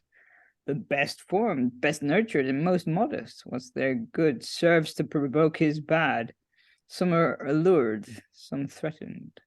Others by their friends detained, are ravished hence like captives, and in sight of their most grieved parents dealt away unto his spintrees, celeries, and slaves, masters of strange and new commended lusts, for which wise nature hath not left a name. To this, what most strikes us, and bleeding Rome, he is, with all his craft, become the ward unto his own vassal, a stale catamite, whom he upon our low and suffering necks hath raised from excrement to side the gods, and have his proper sacrifice in Rome, which Jove beholds, and yet will sooner rive a senseless oak with thunder than his trunk. Re-enter Laco with Pomponius and Minutius. Let us make men doubtful what to expect, whether his coming or his death. Troth, both, and which comes soonest, thank the gods for it. List, their talk is Caesar. I would hear all voices. Arruntius and Lepidus stand aside. One day he's well and will return to Rome. The next day sick and knows not when to hope it. True. And today one of Sejanus' friends honoured by special writ, and on the morrow another punished. By more special writ. This man receives his praises of Sejanus. A second, but slight mention, a third, none. A fourth rebukes, and thus he leaves the Senate, divided and suspended, all uncertain. These folk tricks, I understand them not. Would he would tell us whom he loves or hates, that we might follow without fear or doubt. Good heliotrope, is this your honest man? Let him be yours so still, he is my knave. I cannot tell. Sejanus still goes on and mounts, we see. New statues are advanced, fresh leaves of titles, large inscriptions read, his fortune sworn by. Himself new gone out Caesar's colleague in the 5th consulship. More altars smoke to him than all the gods. What would we more? That the dear smoke would choke him, that would I more. Peace, good Arruntius. But there are letters come, they say, even now, which do forbid that last. Do you hear so? Yes. Oh, by Castor, that's the worst. By Pollux best. I did not like the sign when Regulus, whom we all know no friend unto Sejanus, did by Tiberius so precise command, succeed a fellow in the consulship. Boded somewhat. Not a note. His partner, Fulcinius Trio, is his own, and sure. Here comes Terentius. Enter Terentius. He can give us more. They whisper with Terentius. I'll ne'er believe but Caesar hath some scent of bold Sejanus' footing. These cross points of varying letters and opposing consuls, mingling his honours and his punishments, feigning now ill, now well, raising Sejanus and then depressing him, as now of late, in all reports we have it, cannot be empty of practice. 'Tis Tiberius' art, for having found his favourite grown too great, and with his greatness strong, that all the soldiers are with their leaders made a his devotion, that almost all the Senate are his creatures, or hold on him their main dependencies, either for benefit or hope or fear, and that himself hath lost much of his own by parting unto him, and by the increase of his rank lusts and rages quite disarmed himself of love or other public means to dare an open contestation. His subtlety hath chose this doubling line to hold him even in, not so to fear him as wholly put him out, and yet give check unto his farther boldness. In meantime, by his employments makes him odious unto the staggering rout, whose aid in fine he hopes to use, as sure who, when they sway, bear down or turn all objects in their way. You may be a Lincaeus, Lepidus, yet I see no such cause, but that a politic tyrant, who can so well disguise it, should attain a nearer way, feigned honest, and come home to cut his throat by law. Ay, but his fear would ne'er be masked, albeit his vices are. His lordship, then, is still in grace. Assure you, never in more, either of grace or power. The gods are wise and just. The fiends they are to suffer thee belie them. I have here his last and present letters, where he writes him the partner of his cares and his Sejanus. But is that true? Is prohibited to sacrifice unto him? Some such thing Caesar makes scruple of, but forbids it not. No more than to himself, says he could wish it forborne to all. Is it no other? No other, on my trust. For your more surety, here is that letter too. How easily do wretched men believe what they would have. Looks this like plot? Noble Arruntius, stay. He names in here without his titles. Note. Yes, and come off your notable fool I will. No other than Sejanus. That's but haste in him that writes. Here he gives large amends. With his own handwriting. Yes. Indeed. Believe it, gentlemen, Sejanus' breast never received more full contentments in than at this present. Takes he well the escape of young Caligula with Macro? Faith, at the first it somewhat troubled him. Observe you. Nothing riddles till I see Sejanus struck, no sound thereof strikes me. Exeunt Arruntius and Lepidus. I like it not. I muse he would not attempt somewhat against him in the consulship, seeing the people begin to favour him. He doth repent it now, but he has employed Pagonianus after him, and he holds that correspondence there with all that are near about Caesar, as no thought can pass without his knowledge, thence in act to front him. I gratulate the news. Now comes Macros are in trust and favour with Caligula. Oh, sir, he has a wife, and the young prince an appetite. He can look up and spy flies in the roof when there are fleas in the bed, and hath a learned nose to assure his sleeps. Who, to be favoured of the rising sun, would not lend little of his waning moon? It is the safest ambition. Noble Terentius. The night grows fast upon us. At your service. And they exit. End of Act 4. Act 4 is all about plots and counterplots and just that growing treason and just the sense that nothing is right in the state. So, the emperor's gone off to Capri and he's having some fun times there that people are not necessarily agreeing with. Meanwhile, all sorts of bad stuff is going. So sickness in the state, moral questions about Tiberius's very different universe there. Tiberius's proclivities, as it were, and yeah, so it's all of these things coming together. This feels like an act, because it's mostly broken up of lots of little scenes, that sort of needs to sort of just whir along. I mean, I think this is where a fair amount of cutting is important, because it needs to have momentum. It needs to be building to a climax that we're presumably going to get in Act 5. And I suspect there are perhaps some bits that are just a little slow in that sense. But there is a real sense of everything's sort of going wrong in this state. And I really like that. And there's lots of little backs and forths, and it's all been set up really nicely at the top. Thoughts, Eric? I have to admit, I'm surprised that Arruntius is still alive.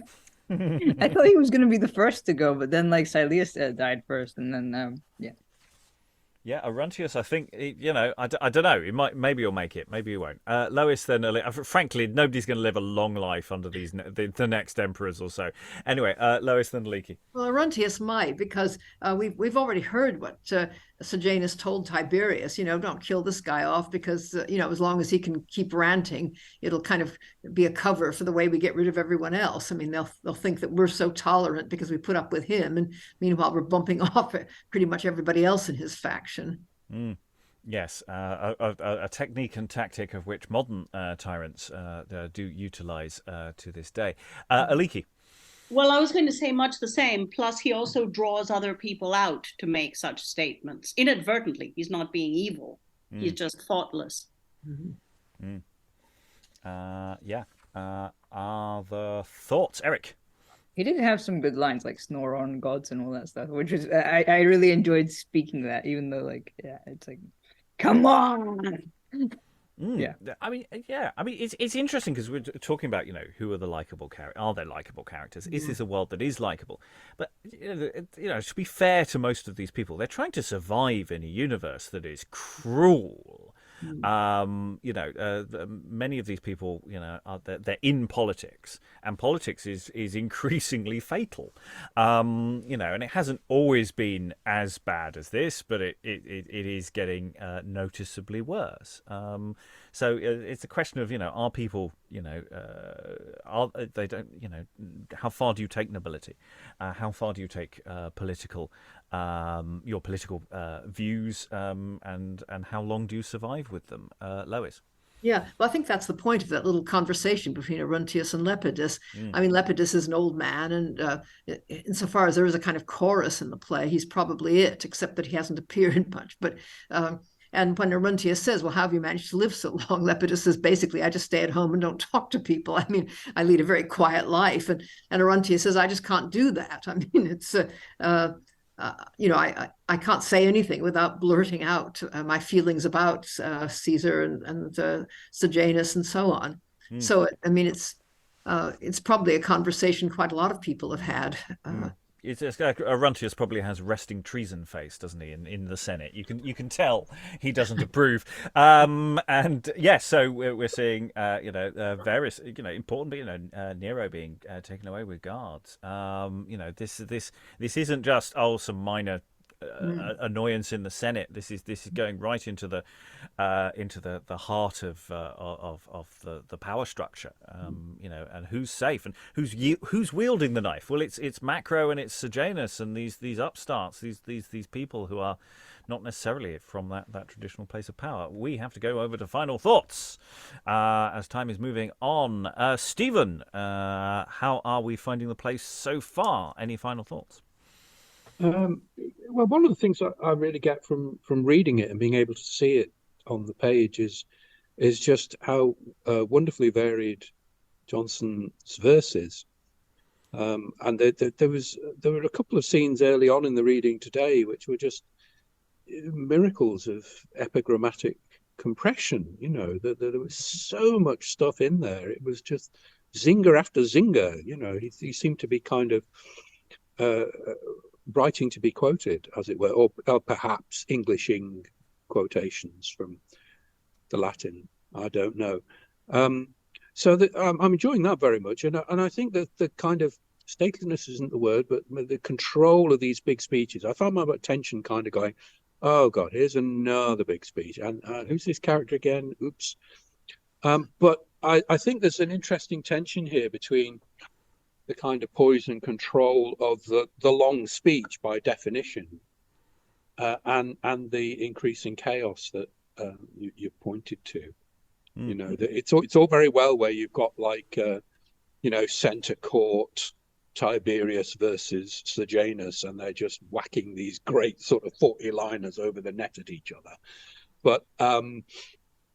But here, what you've got is this kind of that the world that linguistic control and command implies, the sort of tragic world where everyone has time for the soliloquy, is in stark contrast to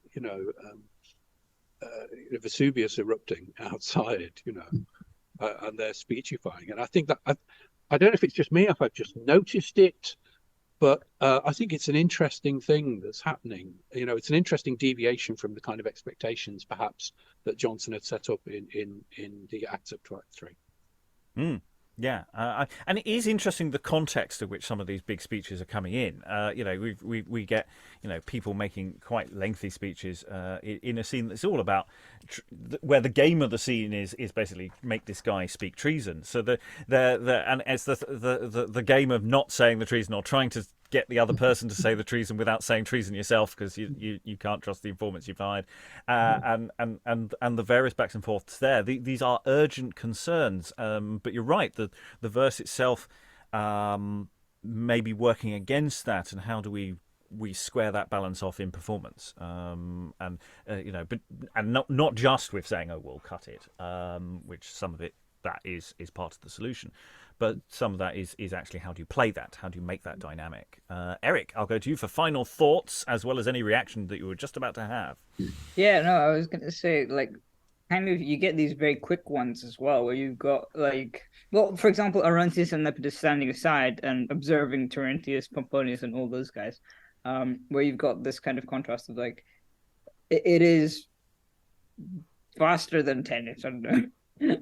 Sort of volleys or something. I can't think of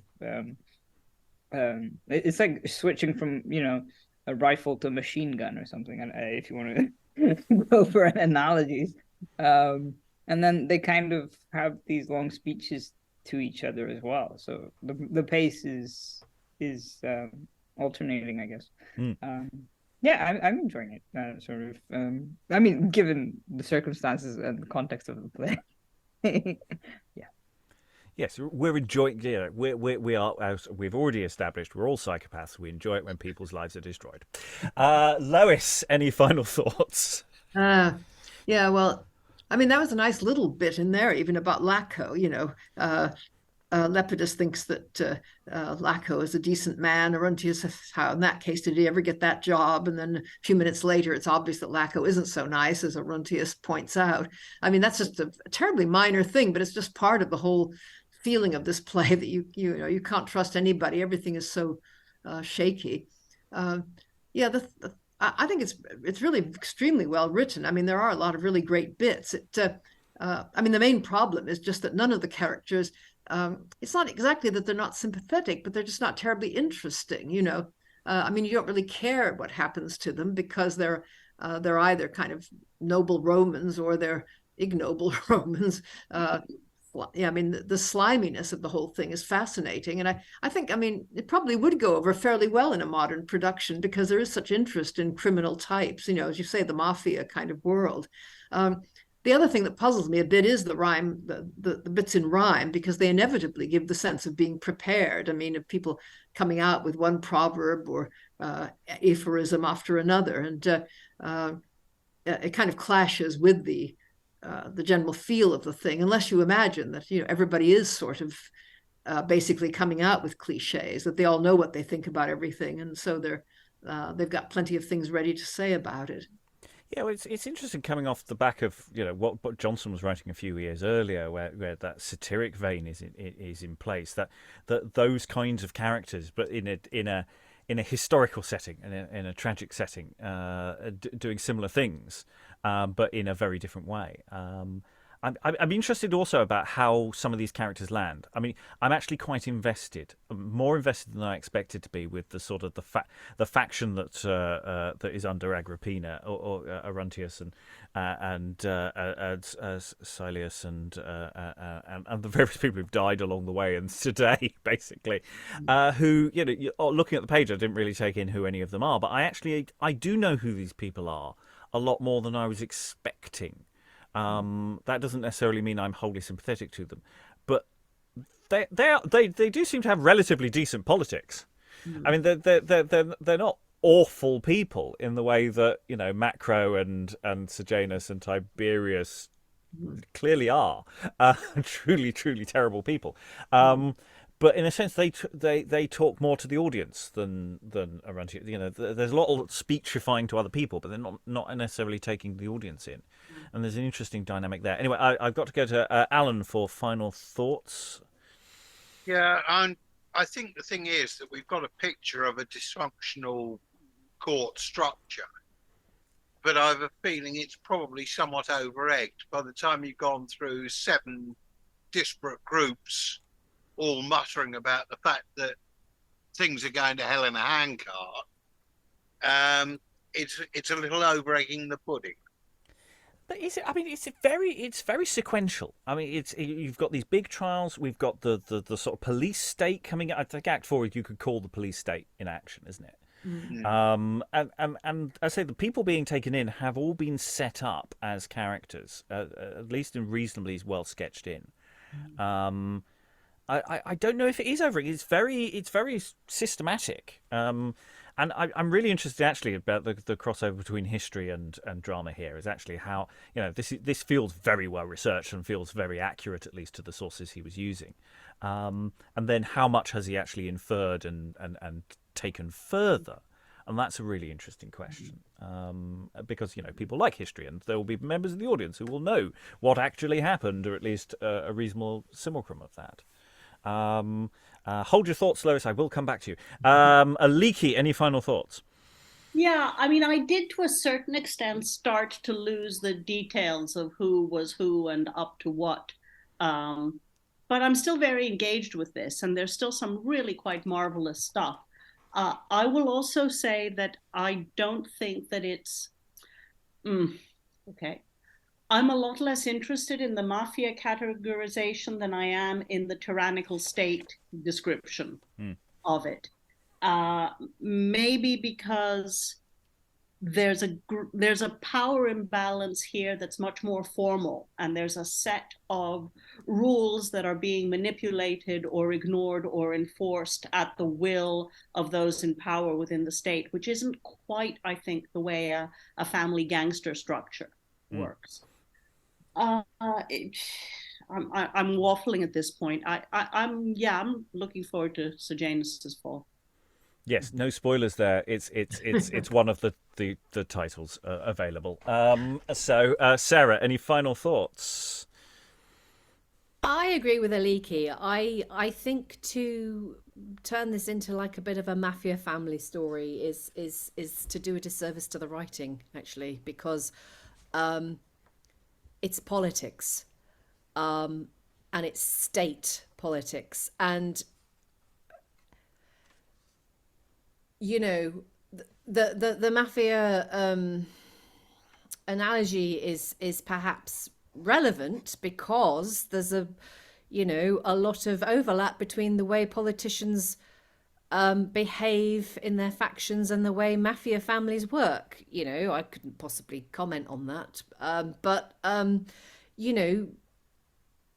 it could be that analogy holds because of that. But I don't think this is not so much tribal mafia, one head of the family doing stuff. There is a structure there is a system, and that I think makes it more interesting, because it's like, all these people are operating within that system and thriving or not thriving within that system, which tells you, as much about the system as it does about them. And that's what I'm finding interesting.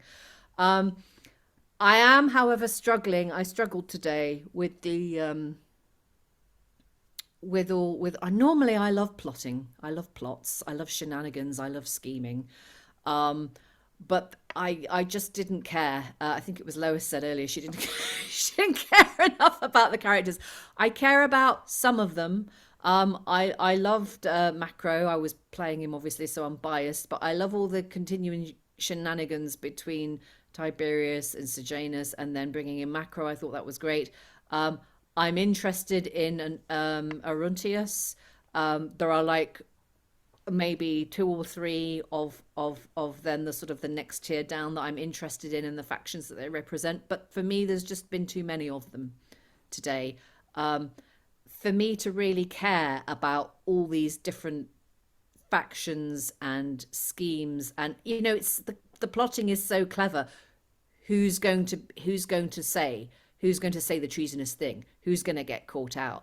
But I just didn't, the stakes for me weren't high enough, because I just didn't care enough about the people who were being caught out and the people who were trying to catch them out. So yeah, I don't know if that's, to be fair, that could be just me and my lack of attention. It could be that when this is staged, and when a director's gone through it and pulled everyone out and given everybody an individual characterization and an individual life, then on stage it would be really, really compelling. But yesterday it just leapt off the page for me. Today it hasn't quite so much, although certain scenes have. But like Aliki, I'm looking forward to seeing how it all pans out tomorrow.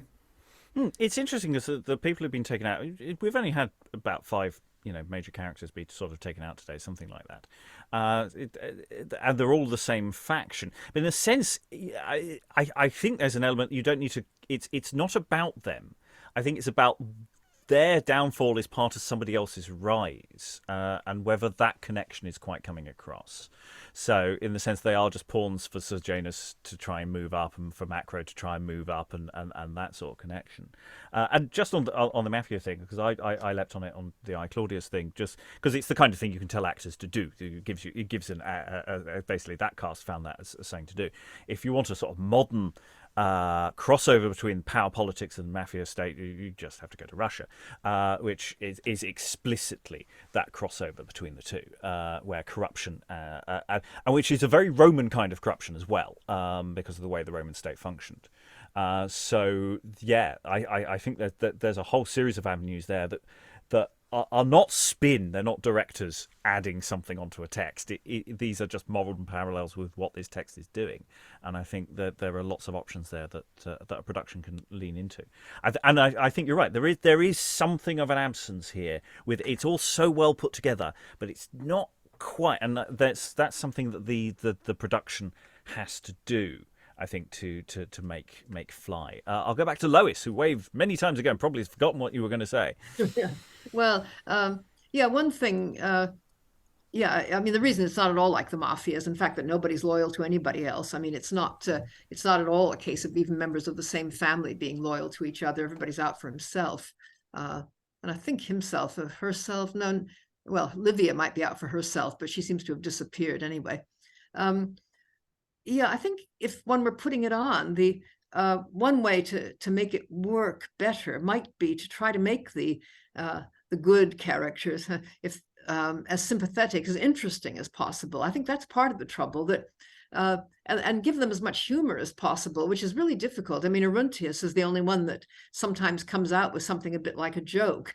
One could perhaps build that up, because I think what the characters that one tends to like tend to be those who have a bit of self-doubt, which none of these people do. I mean, the good characters are all absolutely sure that they're good, that they're in the right, and that the other side is evil. And one can't really see much scope for the sort of thing, that the kind of complexity that makes characters interesting. This is, I guess, what I keep thinking of. I mean, the trick might be also just to get people interested in the actual arguments, some of which I think are very interesting. But I don't know. One thing that struck me when we were talking about closest sources was, I wondered about the sequence of events. That is, the arrest of Silius and then the arrest of Cordus and their speeches, whether that is in fact the order in which these things happened in Tacitus, which I assume is the source. I don't know. There's several possible sources, but because what Jonson does there is give you Mars and then Mercury. I mean, it's the soldier followed by the writer, which is kind of interesting. I mean, the fact that this state is really against the two things that are most important. I mean, if you think of that saying, Tom Marti quam Mercurio, as much devoted to Mars as to Mercury.